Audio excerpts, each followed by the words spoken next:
Family and fellow soldiers, I'm the Professor, and this is the Moment of Truth. Just in time for the holidays, the Democrats are pulling a political hoax.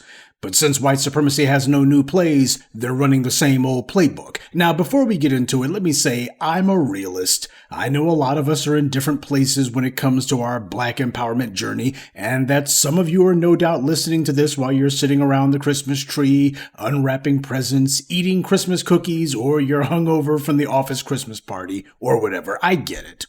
But since it's Christmas Day, to all you Biden supporters, do you see this?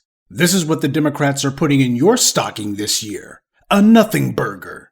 The governor of New York is talking about a reparations commission that's supposed to study the issue of reparations, and they will consider it.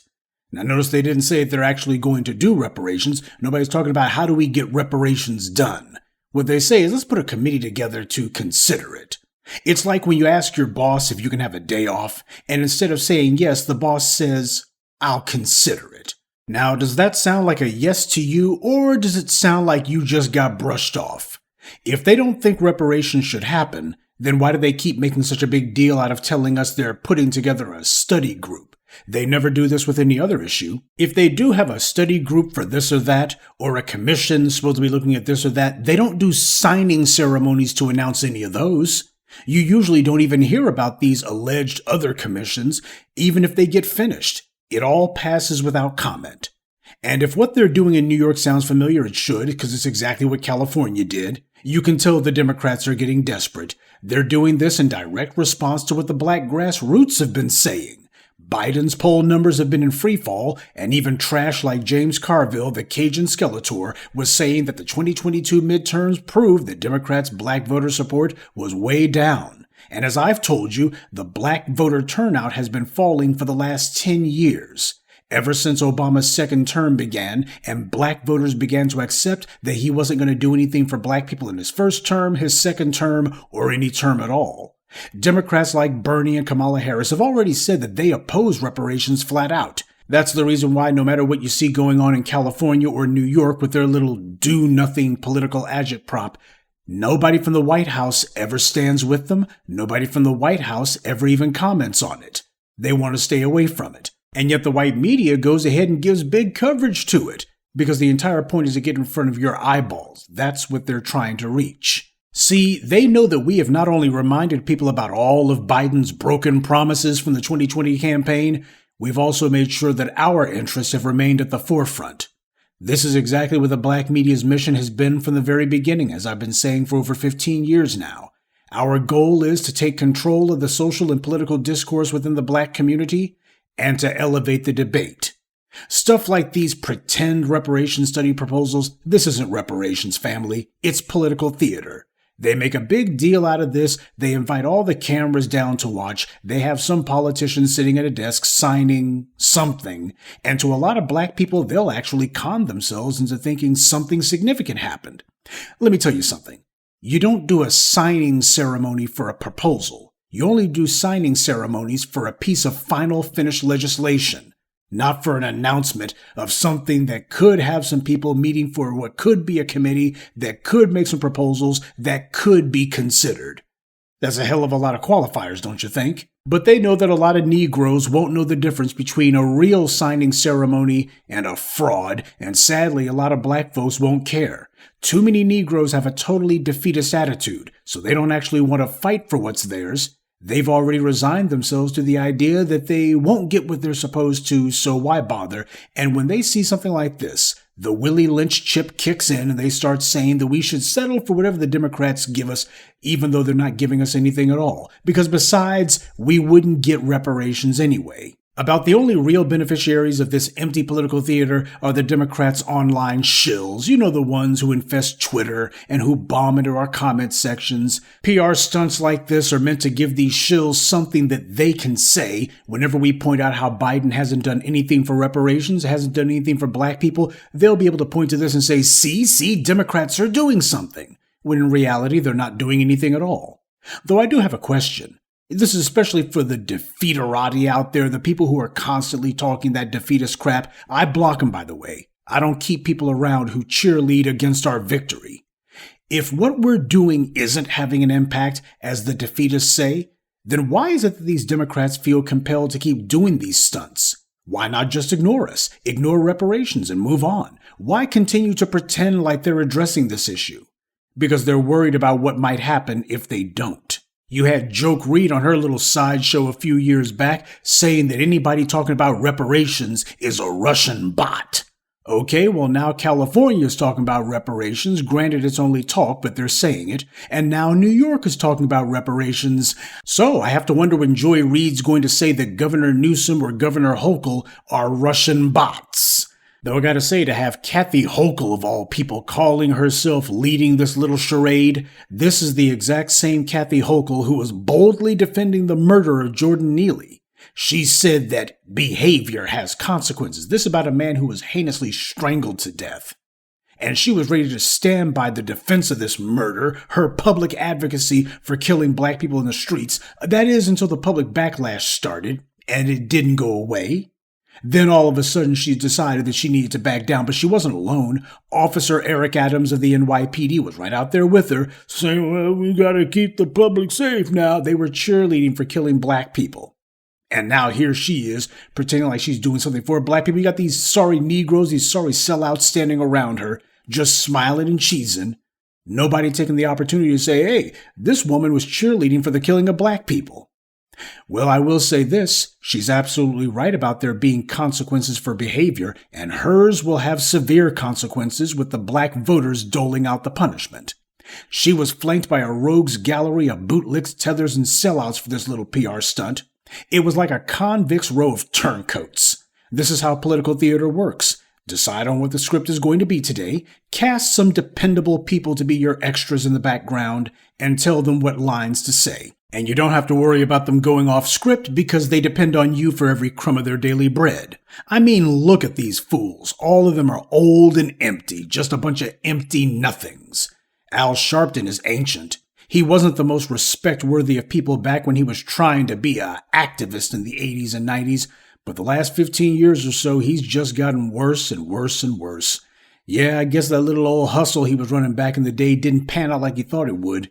He's not going to be remembered for whatever incidental good works he might have done in the past. His final act has been to sell out to beat the band, and that's what people are going to remember about him.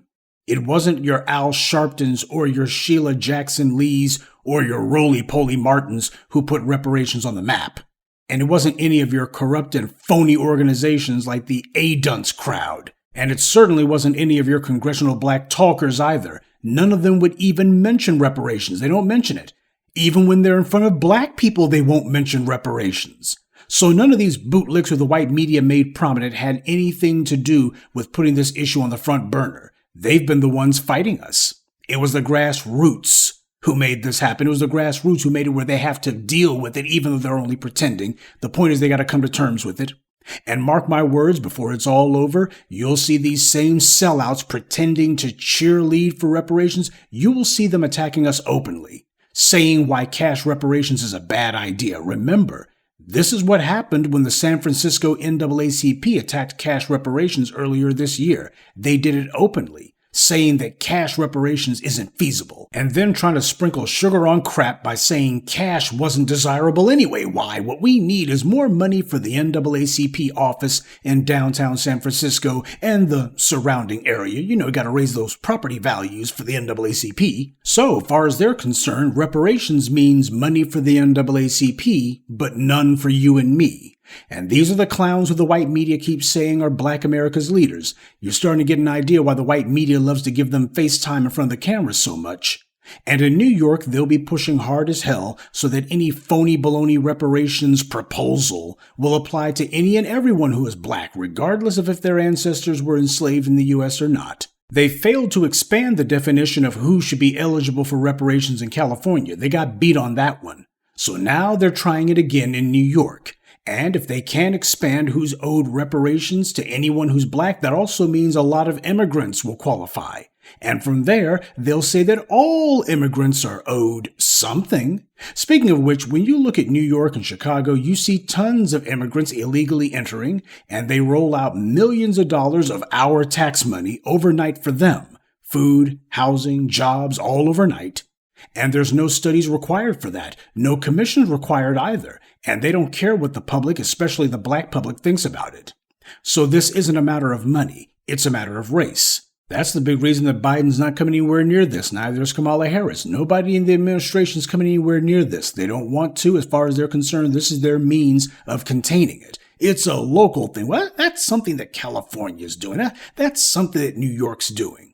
See, they tried their reparations scam hearing at the federal level in Congress a couple of years ago, but we exposed that. We blew the lid off of that one. Out in San Francisco, you had the NAACP saying they oppose cash reparations. We got on their butts about that, and we made those scumbags back down. So that con game fell flat twice in a row, so now they're trying this.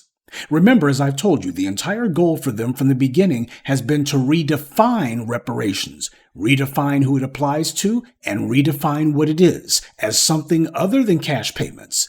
And then they'll have bootlicks like Al Sharpton and Ta-Nehisi Coates amening the idea and saying, well, school vouchers for HBCUs, why, that should be considered reparations, and you can consider a housing voucher to put a down payment on a house. Okay, well, it doesn't really cover the down payment of the house, but it covers part of it. And sure, all of that's going to go to a white bank, which means that ultimately reparations is nothing more than a giveaway program for white financial institutions. Black people will not get one penny of it. You only hold on to a check that's only good with a white bank or white institution. But that's reparations when you think about it. You're going to have Negroes saying that mess.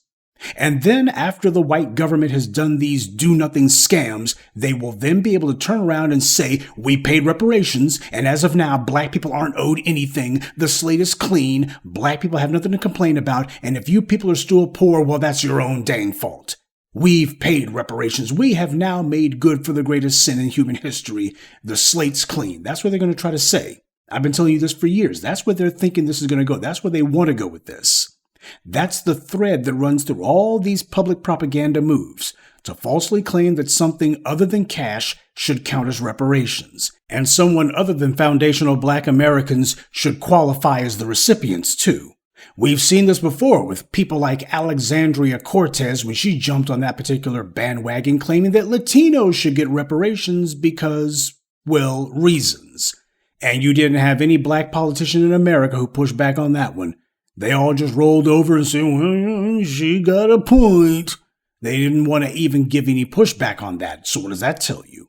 They let the cat out of the bag early. That's what. You see, her folks volunteered to come here. Nobody brought Alexandria Cortez's people to the U.S. in chains. They wanted to come here. And when you choose to go somewhere, you don't get to complain if you catch hell for your choices. Reparations are for people who had no choice in the matter. Everyone else needs to learn to take responsibility for their choices. New York put together a task force specifically to help protect Asians. Black people are the vast majority of hate crimes victims in the U.S., and we were the majority during the height of the white media's Stop Asian Hate campaign. So where's our task force at to protect us? Where has it ever been?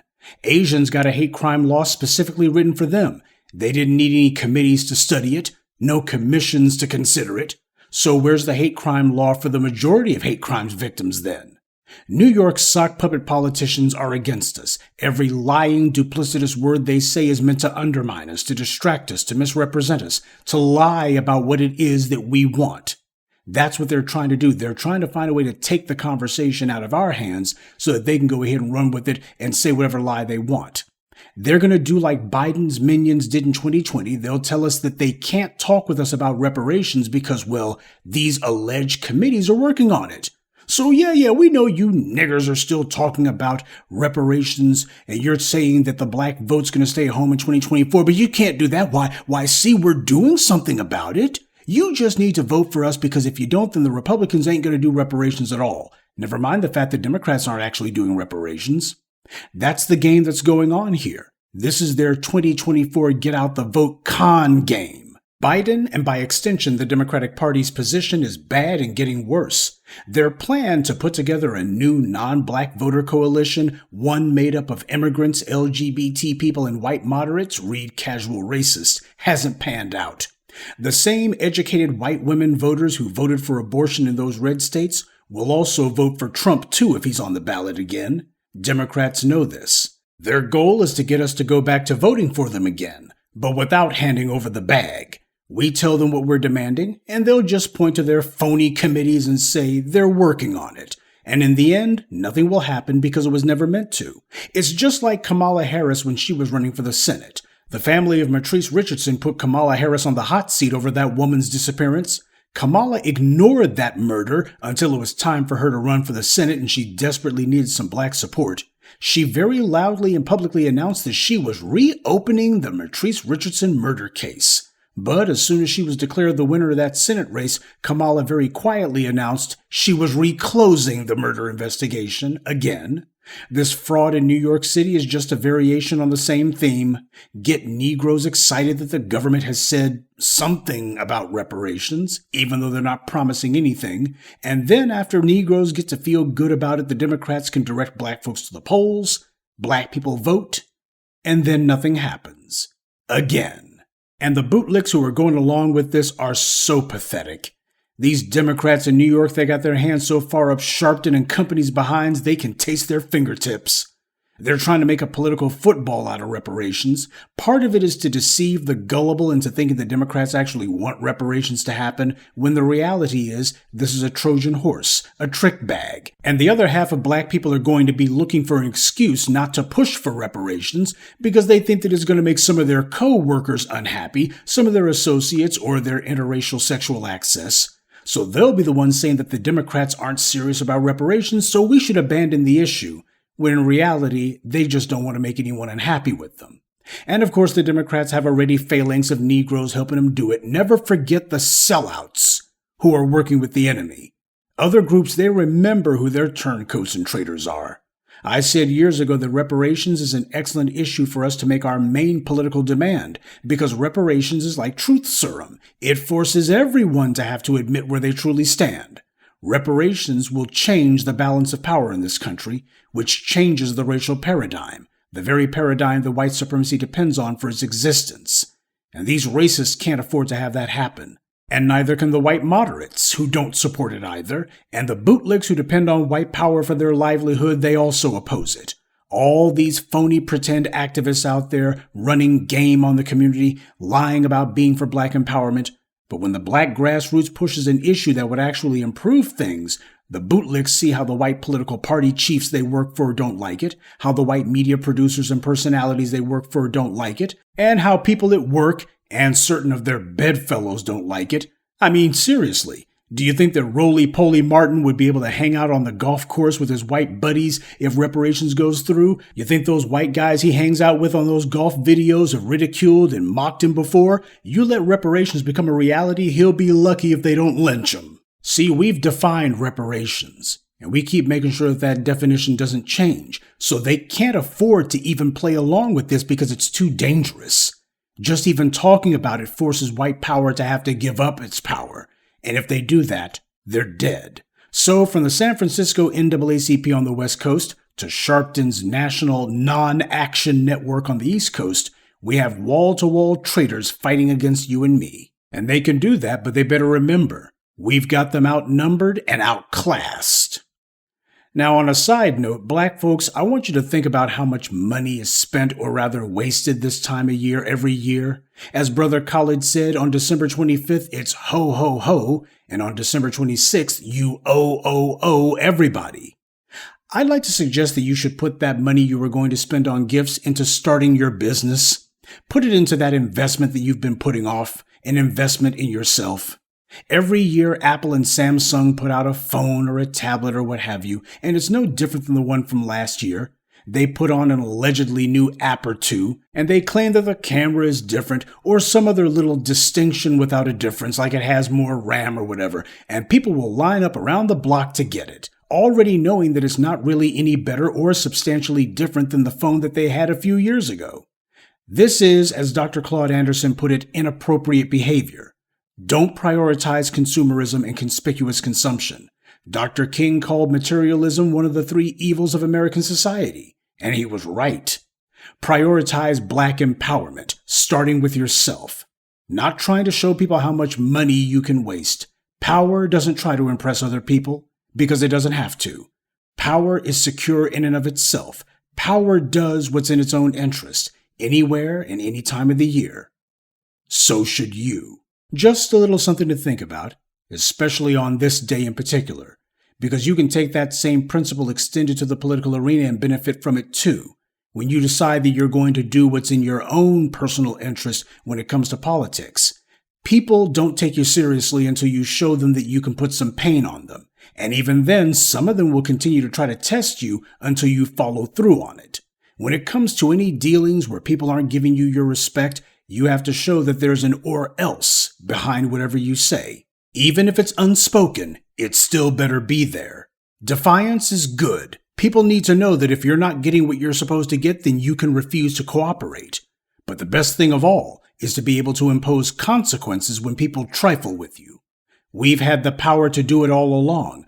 Our problem is that we've refused to use our power. We've refused to show people what the or else is. So in keeping with the holidays that I'm sure many of you are observing, let's make that your New Year's resolution. Because if the black voter turnout trend remains consistent, then this time next year, the only thing the Democrats will want for Christmas is to get back into the White House. Good day, and be one. I'd like to take a moment to mention some of our contributors: Eve, Alan Reese, Charlie, Wilson Lanier, and Benson Menento. Salute to them and thank you to everyone for listening, liking, and sharing this message. Black empowerment only exists because of you.